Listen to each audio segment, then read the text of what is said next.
After the 2-year marathon that was my HMS Hood model build, I'm now going to build a much simpler model that I think will only take a few months to complete. As you can see, this kit is very small. There's just not much to it. It's a submarine. As with all of my models, this is a World War II era vehicle and it is 1 in 350 scale. Today, I will be constructing the hull and installing the photo etch that goes onto the hull. Yes, I have bought a detail upgrade kit for even this kit. I can't help myself. Let's start by having a look at the instruction manual. I am going to do the first 2 steps in the instruction manual. It's nice that these are actually the first 2 steps, and for a change, I agree that these should be the first 2 steps. I'm quite used to building kits where, for some reason, they put what should be the first step on the last page.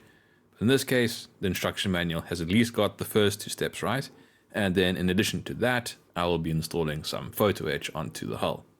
The hull for this kit comes in 2 halves, split down the midline. They each are on their own plastic sprue. They are easily enough cut off of the sprue using clippers, and then require just a little bit of cleanup to get into good shape. These hull pieces are very detailed. They have lots of nice panel lines and some riveting, all sorts of hatches and various other markings. So sanding them is going to be difficult. I'm going to have to be quite careful about that. Similar treatment is given to the deck. I'm also quite happy with the deck. It's well molded, lots of little details on it, and it also only requires some light filing and sanding at the injection points to get it into a good shape that's ready for installation. Once these 3 large components that make the hull and deck are prepared, I hold them together and apply extra thin plastic cement to the joint lines to glue them together. While the glue for the hull is drying, I prepared the stand. Being a submarine, if I don't put on the sand, it'll just roll over. At this point, that's not an issue, but when I put on the conning tower and the periscopes and various other details, that will become a problem. So I might as well quickly prepare the stand as well. This is very easy. Just clip it off of the sprue and clean up the edges.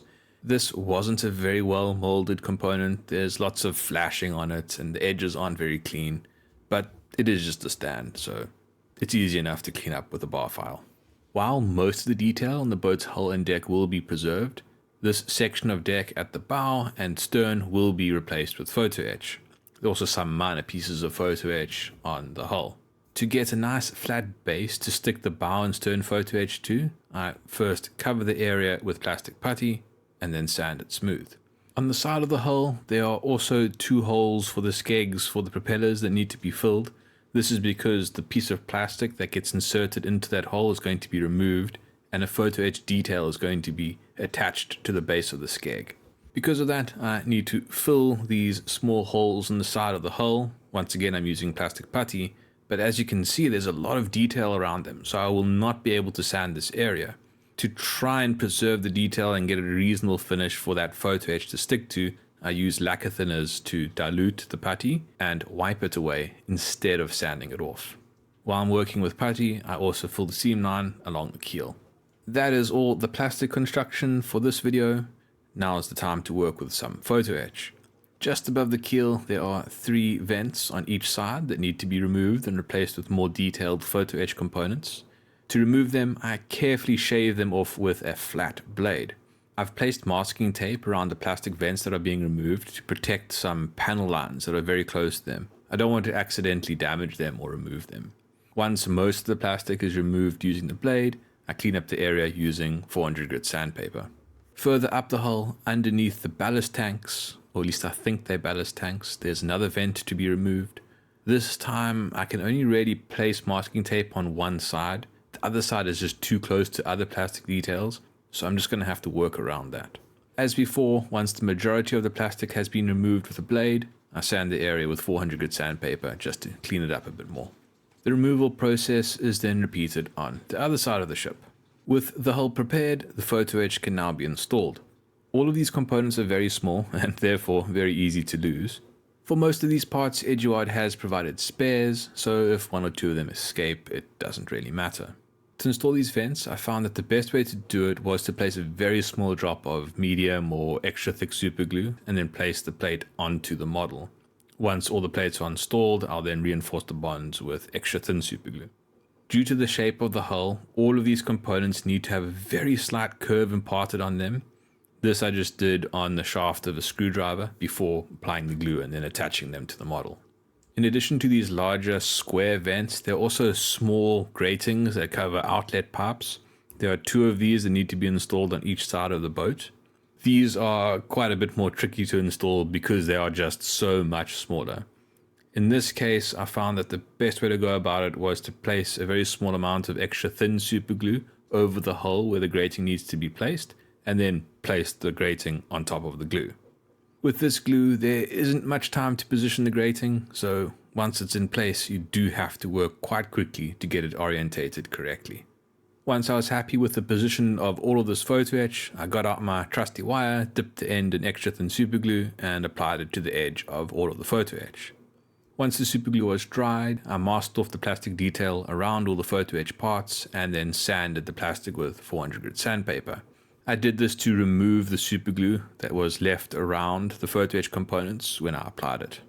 Now for the photo etch that goes on the deck. This is mostly hatches and then the larger pieces of photo etch that go on the bow and stern. When it comes to the deck, Revell has quite kindly provided markings that indicate exactly where these hatches should be installed. Some of them are actually plastic molded hatches that are being replaced with photo etch, but in other cases it's just planking with a line scored into them. I don't know why Revell did that. Clearly they knew that something was going to go there, perhaps even a hatch, but then they didn't mold the hatch. Strange. Regardless, that is very helpful for the installation of these photo etch hatches, because it indicates clearly where I need to place glue such that I can place a hatch in the correct position first time. If it wasn't for that, the installation of these hatches would be considerably more difficult because they are in an area where they are surrounded by detail, and being surrounded by detail means I can't put in glue from the side and I can't sand off any excess glue that gets left behind. So in this case, I apply a small drop of medium viscosity super glue to the center of each of these locations where a hatch needs to be installed. Then I carefully place the hatch on top of the glue. That is all the glue that will be used to hold these hatches in place. There's going to be no reinforcing with extra thin super glue, as I typically do. For the larger pieces of photo etch that go on the bow and stern, I start by applying thick super glue to the deck, and then I place the photo etch onto the deck. Once I'm happy with the position of the photo etch, I reinforce the bond from the sides using extra thin super glue that I apply with the wire. Here, this is possible because I can, in a way, put the super glue right on the edge of the photo etch and let capillary action draw it in underneath the plate.